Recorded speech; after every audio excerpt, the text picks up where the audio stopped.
Okay ကျွန်တော်ဒီနေ့မှာ time travel တခုလုပ်ပြမယ်ပေါ့နော်ကျွန်တော်လူငယ်တဲ့2လတုန်းက phone review video တခုလုပ်ခဲ့ဘူးတယ်ဒါပေမဲ့အဲ့ဒီ video ကိုအကြောင်းမျိုးကြောင့်ကျွန်တော်တင်တော့မလို့နဲ့အဲ့လိုနောက်တွေဆုပ်နေတယ်များနေပြီပေါ့နော်အဓိကတော့အဲ့ဒီ video ရိုက်နေတော့ကနေမကောင်းတာနဲ့အတန်နာနေတာနဲ့ဆိုတော့အဲ့ဒါကိုဘယ်လိုပြန်ကောင်းမလဲဘယ်လိုပြန်လုပ်ရင်ကောင်းမလဲအဲ့လုံနေနဲ့ပြင်နေနဲ့ကဲထူးတော့ပါဘူးကွာဒီတိုင်းပဲကြည့်ဆိုပြီးတော့ပဲကျွန်တော်တင်လိုက်တယ်ဆိုတော့ကျွန်တော်မျက်နှာပိန်လိုက်ဖောင်းလိုက်ဖြစ်နေလို့ရှိရင် effect လည်းမဟုတ်ဘူး AI လည်းမဟုတ်ဘူးเนาะလွန်ခဲ့တဲ့2လလောက်ကရိုက်ထားတာဖြစ်သွားလို့အဲ့လိုဖြစ်သွားတာ okay ဆိုတော့ video လေးစ phone review လို့ပြောလို့မရတဲ့ phone review တခုလုပ်ပေးမယ်ဆိုတော့ back story လေးနည်းနည်းပြောပြမယ်ပေါ့နော်ဒီဖုန်းကိုကျွန်တော်ပုံမှန်အားဖြင့်ဆိုလို့ရှိရင် review လုပ်ဖြစ်မှာမဟုတ်ဘူးဒီဖုန်းက Huawei ရဲ့ Mate 80 Pro Max လို့ခေါ်တယ်ပုံမှန်အားဖြင့်ကျွန်တော်က Huawei တွေကိုเนาะ global မဟုတ်ဘူး official မဟုတ်ဘူးဆိုလို့ရှိရင်showcase လုပ်လို့မရှိဘူး review လုပ်လို့မရှိဘူးပေါ့နော်ဒါပေမဲ့ဒီတစ်ခေါက်မှာတော့ဒီ video ဖြစ်မြောက်ရေးအတွက်ပေါ့နော်ဒီ review တွေကိုလာငှားပေးတဲ့တရုတ်လေးမိုဘိုင်းကပိုင်ရှင်ကကျွန်တော်သူကဒီ Huawei fan ပေါ့နော်ဆိုတော့ Mate 80 Pro Max ကိုသူဦးဖျက်ဖျက်ရအောင်ဝယ်တယ်ဝယ်ပြီးတော့ကျွန်တော်စီကို review လာပေးလိုက်တယ်အဲ့ဒါနဲ့ပဲကျွန်တော် review လုပ်ကြည့်လိုက်တာပေါ့ sorry เนาะနည်းဟိုဖြစ်လို့နေမကောင်းလို့ねအတန်လေးနည်းနည်းနာတယ်ဒါပေမဲ့ဖုန်းကလည်းပြန်ပေးရတော့မှာဆိုတော့အခုမရိုက်လို့လည်းမရတော့ဘူးဒီဖုန်းကိုကြည့်ပြီးကျွန်တော်တော်တော်လေးတန်ဝင်ကရတာအော် Huawei သာเนาะဒီလို American နဲ့ပြဿနာမတက်ခဲ့ရင်ဒီလိုမျိုး geopolitical အရှုပ်အရှင်းနေတာမရှိခဲ့ဘူးဆိုလို့ရှိရင်အခုချိန်မှာဘယ်လောက်တောင်ကြမ်းနေမလဲဆိုတာကိုသွားပြီးတော့စဉ်းစားမိစေတယ်ပေါ့နော်ဒီဖုန်းက hardware အရရမ်းကိုကောင်းတဲ့ဖုန်းတော်တော်လေးကောင်းတဲ့ဖုန်းဒါပေမဲ့ software ဘိုင်းမှာတော့ပြောစရာလေးရှိဆိုတော့ကောင်းတဲ့ဘိုင်းကနေပြီးတော့စလိုက်ကြမယ်ပေါ့နော်ဆိုတော့ဒီနေ့ video ဖြစ်မြောက်ရေးအတွက်ဒီ review unit ကိုကိုရန်ထွန်းကနေပြီးတော့ကျွန်တော်စီကိုလာပြီးတော့ပို့ပေးထားတာဘန်ကောက်မှာပဲဖြစ်ဖြစ်เนาะရန်ကုန်မှာပဲဖြစ်ဖြစ်ဖုန်းတွေလိုချင်တယ်ဆိုလို့ရှိရင်သူစီကနေပြီးတော့ရေုံကြီးစိတ်ချမှားလို့ရပါတယ်ကျွန်တော် description ထဲမှာ mention လေးခေါ်ပေးထားမယ်ဆိုတော့သူ့ရဲ့နာမည်အကြောင်းကိုရင်ပြောအောင်ဘာလဲ Huawei ကအရင်တုန်းက Pro Plus ဘာညာလောက်နေတာအကောင်ဘာ Pro Max လဲခိုးချစီကလိုလို့လားဒီ iPhone ရဲ့ naming scheme ကိုခိုးချစီကလိုရဲ့လားတစ်ဖက်ကပြန်စဉ်းစားကြည့်လိုက်လို့ရှိရင်ခိုးချတယ်လို့တော့လည်းမဟုတ်လူတော်များများနဲ့ရင်းနှီးပြီးသားအသုံးနှုန်းတစ်ခုကိုသူတို့ adopt လုပ်လိုက်တာလို့လည်းပြောချင်နေပြောလို့ရတာပဲဟုတ်တယ်မလား Pro Max ဆိုတဲ့အသုံးနှုန်းကို Apple ကမပိုင်လို့နေမှာပေါ့ထားပါအဲ့ဒါတွေကအရေးမကြီးပါဘူးနာမည်ဆိုတာဒီနာမည်ပါပဲဆိုတော့ဒီနှစ် Mate 80 Pro Max ကဘာတွေပြောင်းသွားလဲအဲ့ဒါကိုစပြောမယ်အရင်နှစ်တုန်းက Mate 70 Pro Plus တုန်းကသူ့ရဲ့ဒီ physical ပုံမှန်သွင်းပြင်ကဒီလိုမျိုး4000 sensor မဟုတ်ခဲ့ဘူးပြောမယ်ဆိုလို့ရှိရင်အရင်နှစ်တုန်းကကောင်တွေက Honor Magic Series တွေနဲ့နည်းနည်းဆင်တယ်ဒီခက်လုံးလေးတွေနော် taper edge လေးတွေ curve screen လေးတွေအဲ့လိုမျိုးတွေနဲ့လာတယ်ဒီကောင်ရဲ့ profile ကကျတော့အဲ့လိုမဟုတ်တော့ဘဲနဲ့လုံးဝ flat side နော်ဒီဘေးကလည်း flat side ရှေ့ကလည်း flat screen တေးသေးချာချာပြူးပြဲပြီးကြည့်မယ်ဆိုလို့ရှိရင်တော့နည်းနည်းလေးတော့ 2.5D လေးတော့ရှိတာပေါ့ဒါပေမဲ့ဒါ flat screen လို့ပြောချင်ပြောလို့ရတဲ့အနေအထားတစ်ခုဖုန်းကကန်ရတာချစ်လေးတောင်းတင်းလေးရှိတယ်နော် grip ကောင်းတယ်လက်ဘေးမှာလူတွေလာထောက်နေတာမျိုးတွေမကြုံရဘူးဒါပေမဲ့ design ကတော့ပုံမှန်နေလင်းပြောရရင်တိတ်မကြိုက်ဘူးနော်ဘာကြီးလဲဒီ camera တော့ထားပါတော့ camera module ကတော့ဒီတိုင်းပဲဖြစ်မှာဒါရက်ဘာကြီးလဲဘာဖြစ်လို့ wireless charging coin ကြီးအပြင်ကိုထွက်နေတာလဲအဲ့ဒီဟာကိုသဘောမကျဘူးပေါ့နော်ပြီးတော့ဒီကောင်က magnet သုံးလို့ရလား MagSafe accessory တွေသုံးလို့ရလားဆိုတော့ဒီ Google Pixel တို့ဘာလို့မှရတယ်လို့မရလားလို့စမ်းကြည့်လိုက်တဲ့အခါမှာ magnet တော့ပါတယ်ဒါပေမဲ့ strong enough တော့မဖြစ်ဘူးဒီ magnetic accessory တွေပါတယ်တွဲသုံးလို့ရလောက်တဲ့အနေအထားမျိုးတော့မဟုတ်ဘူး okay ဆိုတော့ material အကြောင်းပြောမယ်ပေါ့နော်ဒီကောင်ကအရင်တုန်းကလိုမျိုး titanium တွေပါတယ်မဟုတ်တော့ဘူး aluminum ပဲပြန်ဖြစ်သွားတယ်အဲ့ဒါလည်း iPhone တွေနဲ့အတူတူပဲဒီအနောက်က cover က plastic ဖြစ်တယ်အတန်ကလေကာရတာလည်းနည်းနည်းပျော့စီလေးတော့ဖြစ်တယ်ဒါပေမဲ့ cheap ဖြစ်တယ်ဆိုတဲ့ခံစားချက်ကတော့လုံးဝမရတာသိကြတယ် plastic နဲ့လည်းတူတယ် cheap ဖြစ်တယ်လို့လည်းမခံစားရဘူးဘယ်လိုလဲတော့ကျွန်တော်လာမမီးနဲ့ကျွန်တော်လည်းနားမလဲဘူး okay ပြီးတော့ကျွန်တော်တို့ weight balance တွေပါတယ်ကြည့်မယ်ဆိုလို့ရှိရင်လည်း balance တွေညှိတယ်သူ့ရဲ့ရုပ်ထွက်ကိုကြည့်ပြီးတော့เนาะဒီကောင် top heavy ဖြစ်မှာပဲလို့ထင်တာအဲ့လိုမျိုးတော့မဟုတ်ဘူးကျွန်တော်၄ချိန်ကြည့်လိုက်တဲ့အချိန်မှာတော့ဒီကောင်က240 gram ဝင်းကျင်လောက်ရှိတယ်ပေါ့နော် ဆိုတော့ပေါ့တဲ့ဖုန်းတစ်လုံးတော့မဟုတ်တော့ဆိုတော့လေးတဲ့ဖုန်းတစ်လုံးဒါပေမဲ့လက်ထဲမှာလေးတယ်ဆိုတော့ feeling မျိုးတော့မရအောင်ပြီးတော့ဒီဖုန်းမှာပုံမှန်မြင်နေကြမဟုတ်တဲ့အပေါက်တွေမြင်ရတယ်နော်ဥပမာထားပါတော့ဒီဘေးကအပေါက်နော်ကျွန်တော်ပုံမှန်မြင်နေကြအပေါက်မဟုတ်ဘူးအပေါ်အပေါက်တွေကတော့ထားပါတော့ဒါ speaker ပေါက်တွေပေါ့နော်ဒီဘေးအပေါက်ကပါလဲဆိုလို့ရှိရင်သူကဖုန်းပြောတဲ့အချိန်မှာဒီ earpiece နဲ့တွဲပြီးတော့အလုပ်လုပ်တာပေါ့နော်အတန်ကို cancel လုပ်လို့ဖို့အတွက်သုံးတဲ့ speaker ပြောမယ်ဆိုလို့ရှိရင် noise cancellation အတွက်သုံးတဲ့ speaker ကွာစကားပြောနေလို့ရှိရင်ဘေးကလူတွေမကြားရအောင်လို့ပေါ့နော်ဘေးကလူတွေစီကိုအတန် leak မဖြစ်အောင်လို့လုပ်ပေးတဲ့speaker လို့ပြောတယ်ပေါ့နော် Okay ကျွန်တော်တို့အရှိဘက်ကိုလှည့်ကြည့်လိုက်မယ်ဆိုလို့ရှိရင် 6.9 inch screen အကြီးကိုမြင်ရမယ်အပေါ်မှာအပေါက်3ပေါက်တွေ့ရမယ်ဒါအရင် Huawei တွေနဲ့ပုံစံအတူတူပဲဘာဖြစ်လို့အပေါက်ပိုပါတယ်လဲဆိုတော့ပြောမယ်ဆိုလို့ရှိရင် तू က 3D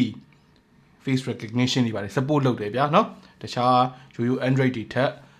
ပို့ပြီးတော့ secure ဖြစ်တယ်ပေါ့ဒီ display ကတော်တော်လေးကိုကောင်းတယ်တော်တော်လေးကိုစမ်းကြယ်တဲ့ display ဘာဖြစ်လို့လဲဆိုတော့သူ့မှာသုံးထားတဲ့ OLED ကကျွန်တော်တို့ရိုးရိုး OLED မဟုတ် OLED ကို2 layer ထပ်ထားတဲ့ tandem OLED လို့ခေါ်တဲ့ကောင်သုံးထားတာဗမာမြင်ရတဲ့ technology မျိုးလဲဆိုလို့ရှိရင်ဒီ iPad Pro M4 ကနေပြီးတော့စမြင်ရတဲ့ technology ပေါ့နော်တော်တော်လေးကိုမိုက်တယ်တော်တော်လေးကို vivid ဖြစ်တယ်အထူးသဖြင့် brightness တွေဆိုလို့ရှိရင် share ကောင်းတယ်သူ့ရဲ့ peak brightness ကိုကကျွန်တော်တို့လုံးဝမမြင်ဘူးရလောက်အောင်ကိုကျန်းတဲ့8000 nits ဆိုတဲ့နံပါတ်ကြီးနဲ့လာတယ်တော်တော်ပြင်းထန်တယ်တော်တော်ပြဲလန်တယ်ပေါ့နော်ဆိုပြဲနေအောင်လင်းတာကျွန်တော်နေရာအောက်တွေဘာတွေမှာကြည့်မယ်ဆိုလို့ရှိရင်တော်တော်ကိုကောင်းတဲ့ experience ကိုပေးတယ်ဒါတော့ကောင်းတဲ့ screen တခါမှမမြင်ဘူးစမတ်ဖုန်းတစ်လုံးပေါ်မှာအဲ့လောက်ကိုကောင်းတယ်ပြီးတော့ကျွန်တော်ပဲစိတ်ထင်လို့လားတကယ်လားတော့မသိဘူးနည်းနည်းပို့ပြီးတော့ responsive ဖြစ်တယ်လို့ထင်တယ်ပေါ့နော်သူ့ရဲ့ဒီ display ကို smooth ဖြစ်တာပြောမနေနဲ့ရက်ဆက်တယ်ဒါ touch sampling rate ပဲကောင်းလို့လားဒါမှမဟုတ်သူ့ရဲ့ animation style နေကြောင့်မဲလားအဲ့ဒါတော့မပြောတော့ဘူးဒီ software optimization တွေပါညာကောင်းလို့ပါညာအဲ့လိုတွေလည်းဖြစ်နိုင်တယ်ပေါ့ဆိုတော့ကျွန်တော်တို့ software အကြောင်းအောင်လည်းပြောဒီအပိုင်းကကျွန်တော်တို့ coin အတက်ဆုံးပိုင်းပေါ့နော်ဘာဖြစ်လို့ coin တက်ဆုံးလဲဆိုတော့ဒီဖုန်းကလောလောဆယ် global မှာမထွက်သေးဘူးတရုတ် only ပဲရှိသေးတယ်ကျွန်တော်ပုံမှန်အပြင်တရုတ်ဖုန်းတွေဆိုလို့ရှိရင်အနည်းနဲ့အများတော့ setup လုပ်ရရင်တိုင်ပတ် Google Play Store ဟာဆက်ဆောက်ဝယ်ခြင်းကလေးကမပါလာဘူးဒါပေမဲ့ Play Store ကို APK အနေနဲ့သွင်းပြီးတော့ပဲဖြစ်ဖြစ်เนาะ APK ပြရလို့ဒီ third party marketplace တခုကို site လုပ်ပြီးတော့သုံးတာပဲဖြစ်ဖြစ်ကျွန်တော်တို့လုပ်လို့ရှိတယ်ပေါ့ဒီကောက်မှာအဲ့လိုကိုလုပ်လို့မရတာဘာဖြစ်လို့လဲဆိုတော့ဒီဖုန်းက Harmony OS 6နဲ့ဖြစ်သွားပြီ Harmony OS 6ကပြောမယ်ဆိုလို့ရှိရင် Harmony OS Next ပဲဗျာပြောမယ်ဆိုလို့ရှိရင်သိလားသူက APK သွင်းတော့မယ်ဆိုလို့ရှိရင်စစ်ဆေးမှုတချို့ပြုတ်လုပ်တယ်ပေါ့နော်အဲ့စစ်ဆေးမှုပြုတ်လုပ်ပြီးတော့အဲ့ဒါကို patch ဖြစ်တဲ့ကောင်းမှုပဲပေးသွင်းတာဒါပေမဲ့ကျွန်တော်သွင်းညင်တဲ့ဘယ် APK မှသွင်းလို့မရဘူး Play Store လားမရဘူး APK view လားမရဘူးkeyboard တွေလားနော်Gboard တို့ Swift keyboard တို့မရဘူးအဲ့ဒါတွေတခုမှအဲ့ဒါဆိုလို့ရှိရင် benchmark တိုင်းမှုအတွက် 3D mark wildlife ဘာညာတိုင်းမှုအတွက် 3D mark သွင်းညင်တယ်ရလားအဲ့ဒါလည်းမရဘူးဟာဆိုဘာရလဲဆိုဘာအမြောက်လို့ပဲပြောရမှာပေါ့ဟုတ်ပြီဘာမှမရဘူးဆိုလို့ရှိရင်ဒီမှာမြင်နေရတဲ့เนาะ Google Chrome နေYouTube တွေဟာအဲ့ဒါတွေရောရတာဒီ Google အောက်သုံးလို့ရတာလား Google ကပြောရမယ်ဆိုလို့ရှိရင်အဆင်ပြေတော့သုံးလို့တော့ရတာပဲเนาะ Google Chrome မှာအခုကျွန်တော်ဒီမှာအကောင့်တွေပါတယ်လဲဝင်ထားတယ်เนาะ YouTube တွေပါတယ်ကြည့်လို့ရတယ် Google Map သုံးမလားအဆင်ပြေတယ် location တွေပါတယ်လည်းအဆင်ပြေတယ်ဆိုတော့အဲ့ဒါတွေကဘယ်လိုသွင်းရတယ်လဲဆိုတော့ तू က easy abroad ဆိုတဲ့ဟာရှိတယ်။ तू ကဗျာပြောမယ်ဆိုလို့ရှိရင်တရုတ်ကလူတွေနိုင်ငံခြားသွားလို့ရှိရင်သုံးရတာအဆင်ပြေအောင်လုပ်ပေးထားတဲ့ပုံစံမျိုးပေါ့။ तू ကအဲ့အထာမျိုးနဲ့အဲ့ထဲမှာပါတဲ့ app တွေရှိတယ်ဒီမှာ Grab တို့ Uber တို့နော်။ကျန်တဲ့ Google နဲ့သက်ဆိုင်တဲ့ Google Suite တွေတို့အဲ့ဒါတွေရှိတယ်။ဒါပေမဲ့အဲ့ဒါပဲရှိတာ။သိလား။များဆဆမရှိဘူး။များဆဆမရှိဘူး။ကျွန်တော်တို့ Facebook, Instagram, X, Line เนาะအဲ့လို social media လေးတွေရှိမယ် Spotify တို့ Steam တို့ဒါလေးတွေရှိမယ်ဒါပေမဲ့အဲ့ဒီပြင်ပါက app တစ်ခုခုသွင်းနေတယ်ဆိုရင် ဘယ်နည်းနဲ့မှသွင်းလို့မရဘူးအဲ့ဒါတော်တော်အရှိုက်ထိတယ်ပေါ့နော်ဒီဖုန်းကိုဘယ်လို review လုပ်ရမှန်းတော့မသိဘူးဖြစ်သွားစေတယ်ပြောမယ်ဆိုရင်တော့ဗျာဒီဖုန်းကglobal version မလာသေးရတော့တရုတ် version ကတော့ဘယ်သူမှမဝယ်သင့်တဲ့ဖုန်းပဲဝယ်ပြီးဘာမှလုပ်မရတာဘူးသုံးစားလို့မှမရတာသုံးစားလို့မရဘူးဆိုတာ hardware ကသုံးစားလို့မရတာမဟုတ်ဘူး software limitation တွေများနေတာကိုပြောတာနော်တရုတ်ဖုန်းနဲ့အတူဆုံးတရုတ်ဖုန်းပဲသူများတွေကလောရတာကန်ရတာတိုင်ပတ်တယ် notification နောက်ကြတယ်ဗျဟောဖေးကတလက်တော့တနာတယ်ရကူမရတာအဲ့ဒါဆိုလို့ရှိရင် Huawei ရဲ့နာမည်ကြီးတဲ့နော်ဒီ X-Mesh camera system အကြောင်းပြောအောင်ကျွန်တော်specification ကတော့ဟောဒီမှာထိုးပေးထားမယ်ပေါ့နော် okay ဒီကောင်ကထုံးစံအတိုင်းပဲ main camera မှာ variable ပါရှာရတယ်ပေါ့နော်ပြီးတော့ဒီကောင်မှာ tele နှလုံးနဲ့ဖြစ်မယ်ဆိုတော့ကျွန်တော်တို့ပုံလေးတွေချက်ကြည့်ရင်းနဲ့စကားလေးဆက်ပြောကြတာပေါ့ဆိုသူ့ရဲ့ overall look ကဘယ်လိုပြောရမလဲဆိုလို့ရှိရင်အရန်တရုပ်ဖုံးဆန်တယ်vivid ဖြစ်တယ် colorful ဖြစ်တယ် over exposure လေးတွေအနည်းငယ်များတယ်ပြသူ့မှာ telephoto lens က2ခုပါတယ်မလား2ခုစလုံးကတော့အစင်တော့ပြေပါတယ်ဒါပေမဲ့ redundant ဖြစ်နေတယ်လို့ထင်တယ်ပေါ့နော်2ခုစလုံးမလိုဘူးလို့ထင်တယ်ပြီးတော့ဒီ medium telephoto မဟုတ်ဘဲနဲ့ long range ရအောင်လုပ်ထားတဲ့တကယ် telephoto ပေါ့နော်အဲ့ဒီကောင်ကအနည်းငယ်လေး over sharpness issue လေးတွေရှိတယ်တကယ်တမ်းကဗျာ optical zoom ဖြစ်နေပြီဒီလောက်ထိဟို AI ကကယ်စရာမလိုကောင်းတော့ဘူးလို့ထင်တာပဲသိရမလားဒါပေမဲ့ low light တွေမှာတော့တော်တော်ကိုကောင်းတယ် natural ဖြစ်တယ် noise တိတ်မရှိဘူး white balance ကို control လုပ်တာလည်းတအားကောင်းတယ်ပြီးတော့ဒီပုံဆိုလို့ရှိရင်ကျွန်တော်ဒါ selfie ဟိုမှာ portrait mode နဲ့ရိုက်ထားတာပေါ့နော်အဲ့ဒါဆိုလို့ရှိရင်တကယ်တမ်းကျွန်တော်မျက်နှာပေါ်မှာကြာနေတဲ့အလင်းကအဲ့လောက်မရှိဘူးဒါပေမဲ့သူတို့အဲ့ဒါလေးကို handle လုပ်သွားတာအလင်းအမှောင်လေးတွေကစားသွားတာအဲ့ဒါလေးတွေကမိုက်တယ်ဒီဖုန်းမှာနောက်ထပ်ထူးခြားတာလေးရှိသေးတယ်အဲ့ဒါဘာလဲဆိုတော့ဒီလိုမျိုးเนาะ Sony နဲ့ဒီ flagship phone တစ်လုံးမှာ ultrasonic fingerprint scanner ကိုခင်ဗျားတို့လိုက်ရှာနေတွေ့မှာမဟုတ်ဘူးသူ့မှာ under display fingerprint ကပါဦးမပါဘူးသူကအဓိကကဒီ 3D face recognition ကိုသုံးစေခြင်းပုံရတယ်ဒါပေမဲ့အဲ့လို face scan မသုံးချင်ဘူးfingerprint မဲ့သုံးချင်တယ်ဆိုတဲ့သူတွေအတွက်ကကျတော့ fingerprint က power button နဲ့တွဲရက်ဖြစ်နေပဲပေါ့နော် side mounted ဖြစ်နေမယ်ဆိုတော့ဒီကောက်ကိုသုံးကြည့်ရတော့ဆိုးတော့မဆိုးပါဘူးပေါ့နော်မြန်တော့မြန်ပါတယ်ပေါ့ဒါပေမဲ့ side mounted ကြီးဖြစ်နေနည်းနည်းတော့ feature တာပေါ့ဒါပေမဲ့အနည်းဆုံးတော့သူ့မှာ utility တချို့တော့ရှိတယ်ဥပမာအဖြစ်ကျွန်တော်တို့ notification bar ဆွဲချမယ်ဆိုရင်ဒီလိုလေး swipe လုပ်လိုက်ပြီးတော့ဆွဲချလို့ရတာမျိုးဆွဲချလို့လည်းမဟုတ်ဘူးပြန်တင်တာပါညာသိရလားကိုရှိရလုပ်တဲ့အကွက်တွေဗျာဒီလားခုနောက်ပိုင်းဖုန်းတွေမှာမရှိတော့တဲ့ feature တွေပေါ့နော်အဲ့လိုမျိုး feature လေးတွေပါမယ်ပြီးတော့နောက်တစ်ခုကပါလဲဆိုတော့ဖုန်းကိုကျွန်တော်ဒီတိုင်းပဲထားထားပါတော့နော်ကင်မရာအမြန်ဖွင့်နေတယ်ဆိုရင်power button ကိုပုံမှန်အဖြစ်နှစ်ချက်နှိပ်ပြီးတော့ဟို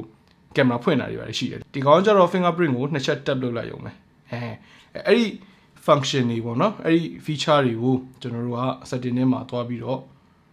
configure လုပ်လို့ရတယ် speaker ဘိုင်းမှာလည်းဒီဖုန်းကတော်တော်ကို strong ဖြစ်တဲ့အထဲမှာပါတယ်ပေါ့နော်သူရဲ့အသံတွေက full sounding ဖြစ်တယ် rich ဖြစ်တယ်ဒီ တွေရှိတယ် bass လုံးရှိတယ် okay ဒါဆိုလို့ရှိရင်ကျွန်တော်တို့ performance ဘိုင်းကိုဆက်မယ်ပေါ့နော် performance ဘိုင်းကတော့စိတ်မကောင်းစွာနေပဲကျွန်တော်မပြောပြတတ်ဘူးဘယ်လုံးမှကျွန်တော်စမ်းပေးလို့မရဘူးเนาะကျွန်တော်သွင်းကျင်တဲ့ game တွေလည်းသွင်းလို့မရဘူးရှိတဲ့ App Store က game ကလည်းတရုတ် version ပဲရှိတယ်ဥပမာထားပါတော့ PUBG ဆိုလို့ရှိရင် PUBG တရုတ် version ပဲရှိတယ်ဘယ်လိုဝေရမှာလဲမဝင်တတ်ဘူး oh my god သူပေးထားတဲ့ဟာနှစ်ခုစလုံးကျွန်တော်မှအကောင့်မရှိဘူးเนาะ guest mode လည်းမရှိဘူး okay ဆိုတော့အဲ့ဒါလည်းစမ်းပေးလို့မရကဲအဲ့ဒါဆိုလို့ရှိရင် synthetic benchmark တွေဆိုတော့လေ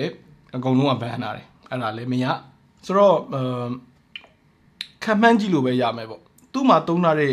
ဒီ Kirin 9030 Pro ဆိုတဲ့ chip ကအရင်နှစ်တုန်းက9020တုန်းကထက်စားလို့ရှိရင် CPU ရော GPU ရောမှာ20 to 30% လောက်ပိုမြန်မယ်ပေါ့ကျွန်တော်တို့ generation by generation totally ရှိတဲ့ amount လောက်ပဲတိုးတက်မယ်ပေါ့ဆိုတော့အဲ့ဒီအကောင်ရပြောရမယ်ဆိုလို့ရှိရင်တော့သူက mid range level chip လောက်ပဲရှိမယ် high end level chip ကတော့မဟုတ်သေးဘူးဒါကတော့မတက်နိုင်ဘူးသူ့မှာမရှိတဲ့resource နဲ့လောက်ရတာဆိုတော့လေပြည်တွင်းပြစ်ဆိုတော့ဒါပဲရဒါပေမဲ့တရုတ်ကလည်းပြောလို့ပြောတာတော့မဟုတ်ဘူးနောက်ပိုင်းမှာ fab မှာတော်တော်လေးကိုကျွန်းကျင်ပိုင်နေဖြစ်လာပြီဆိုတော့တည်င်းမျိုးလေးတွေတော့ဖက်ရတယ် ဒါပေမဲ့လည်းဖြစ်လာမယ်ဆိုရင်လေ3-4နှစ်ကတော့ကြာအောင်ပါ market ပေါ်ရောက်ဖို့ပြောတာဆိုတော့ဘယ်သူမှလည်းမတောင်းဆိုဘယ်သူမှလည်းဝယ်ဖို့မသင့်တော်တဲ့ဖုန်းတစ်လုံးကိုကျွန်တော် review လုပ်ပေးလိုက်တာဖြစ်ပါတယ်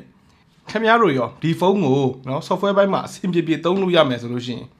ဘယ်လောက်နဲ့ဆိုလို့ရှိရင်ခင်ဗျားတို့တန်မယ်လို့ထင်တယ်ဈေးကိုခင်ဗျားတို့ရဲ့အမြင်တွေကိုအောက်က comment တွေမှာဝင်ရောက်ဆွေးနွေးညှိနှိုင်းခွင့်လုပ်လို့ရပါတယ်